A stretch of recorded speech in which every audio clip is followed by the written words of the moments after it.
Servus. Evo, dopustniško. Zdaj žal na kavču, konec je tistih dni na morju pa v gorah, ampak lej, še vseeno malo dopusta in uživam v olimpijskih igrah. Ne, za meni nimam zdaj gor majice, ki mi je vroče, ko satano, imam klimo, samo naj mi je za vžigo brez veze, ko sem sam. V glavnem, gledate olimpijske igre, gledate rokomet, odbojko, basket 3x3, namizni tenis, ni da ni, ej. Meni je to tako fajn, jaz res uživam v tem. Pa si zraven mislim, kako bi bilo fajn, da bi še v basketu in dvoranski košarki in ulični košarki imeli svoje predstavnike. Ja, to bi bilo fajn. Evo, glih v tem trenutku gledam 3x3, prvo so Srbi 21-19 premagali Nizozemce, zdaj so pa Latvijci razmontirali kaj je, Kitajsko. Zakaj vam to govorim? Zato, ker smo pred časom, preden so se začele, preden so sprejeli ulično košarko v olimpijske igre, smo imeli evropske prvake, svetovne prvake, dve različne ekipi celo. Škoda, da smo ta vlak malo zamudili, zdaj smo pa čisto zaspali, nažalost. Pa sam osebno, ko imam 70 kg spojslo vred, tudi obžalujem, da v državnem prvenstvu več ni rekreativcev, če smem pripomniti. Ker tam sem imel neke šanse, da sem se zabaval. Ne pa zdaj, da bi me oni šolali pa metali po igrišču, ne. To je eno, olimpijske igre, torej Američani pokajo dalje, čeprav na pripravljalnih tekmah ni tako izgledalo, ne. Recimo Sudan jih je skoraj jih je skoraj premagal na prijateljski tekmi, zdaj pa so Američani jih, ko gre zares, v bistvu kar gladko pičili, ne. Kaj sem še hotel reči, mlajše kategorije slovenske reprezentance, ne. Vse vemo zdaj, ko se Slovenija na žalost ni uvrstila, v dvoranski košarki govorim, z Dončićem na čelu na olimpijske igre, pač spremljam malo mlajše kategorije, ki igrajo evropska prvenstva v tem trenutku. U20 je že zaključeno, srebrna medalja, zdaj v tem trenutku U18 igrajo odlično, brez poraza, isto kot se je dogajalo pri U20 reprezentanci. Danes ob 3, ko to snemam, igrajo proti Švedski, se pravi top 8 za polfinale. In ful je bilo debate, ne, da nimamo kadra, je ono tisto tretjo, mogoče za članski nivo v tem trenutku res nimamo kadra, ampak enkrat bo pa treba malo menjati generacijo, pa bo potrebno naprej vreči to mlado žezlo, ne, da tako rečem, ne, to kar tli, ne. Jaz verjamem, da so fantje lačni košarke, dokazujejo, da so borci, da se borijo za slovenske barve tako, kako se bori, in da prihodnost mogoče vendarle ni tako slaba.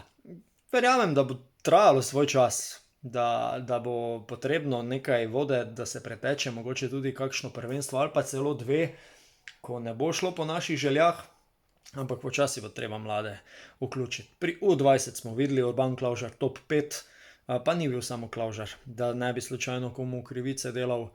So tu še ostali fantje, ki si mislim, da zaslužijo vsaj, da so zraven, da dobijo malo, v reprezentanci članski govorim, da dobijo ta utrip, da se spoznajo s starejšo gardo, da pridobijo izkušnje.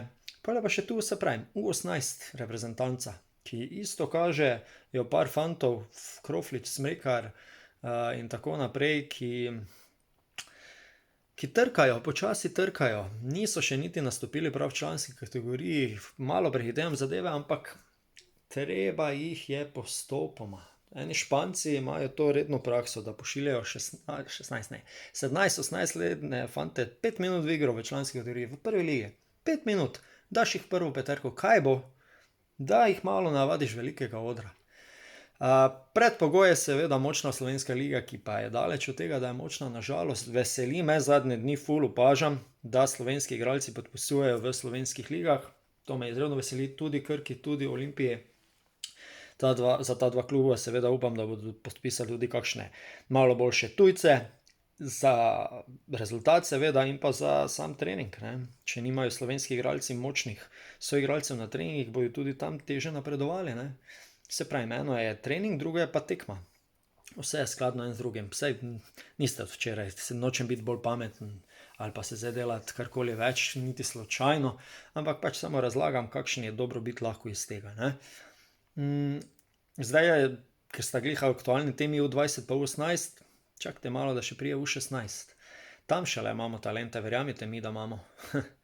resnično to so še fantje, ki prihajajo, ki še imajo veliko treningov pred sabo. Ampak gledajte, zakaj pa ne? Nekateri že igrajo zunaj, niti ne več v Sloveniji. Zdaj, če je to dobro ali ne, je druga debata, za nekatere sigurno je, ker so pač absolutno predobri za slovenske mlajše kategorije zaenkrat. Ampak gledajte, treba je delati. Bazen je majhen, ampak to, kaj mi s tem majhnim bazenom ukvarjamo, to smo pa neke vrste svetovni prvaki. Dajmo si to priznati. Vse smo jezni, večkrat, ko nam ne uspe, pa se jezimo nad sodniškimi odločitvami, pa nad trenerskimi potezami, pa to je vse normalno, to je vse navijaški del. Pa včasih smo tudi prestrogi, včasih smo pa premili. To je vse skladno. V glavnem, upam samo, da, kot je Goran Dragič dejal, da ni nujno, da vsi delajo v interesu slovenske košarke. Jaz resnično upam, da ni čisto vse tako črnogledo, nisem naiven, verjamem, da ni vse idealno, ampak gledajte, jaz tudi nisem idealen, pa vi, ki to gledate, tudi ne. Dobro, zdaj pa že filozofiram. V glavnem, a vi spremljate mlajše kategorije? Kako se vam zdijo rezultati?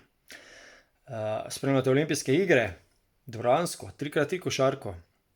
Spodaj vas lepo povabim, da pokomentirate zadeve, seveda, če ste tukaj novi, vabljeni, da se naročite za podobne analize in pa debate. Tale je malo bolj krajša, glih toliko, da se malo oglasim, neke produkcije tudi nisem delal, ker mi je vroče, pa ker se mi ne da, po pravici povedano. Ampak gledajte, se pravim, da debata steče. Srečno Slovenija danes, ne? Če pa to že gledate potem, ko se je tekma zgodila, ajde, napišite spodaj rezultat, pa kaj vas je najbolj navdušilo. Lepo zdrav od Gregorja iz Greg Sporta. Čau!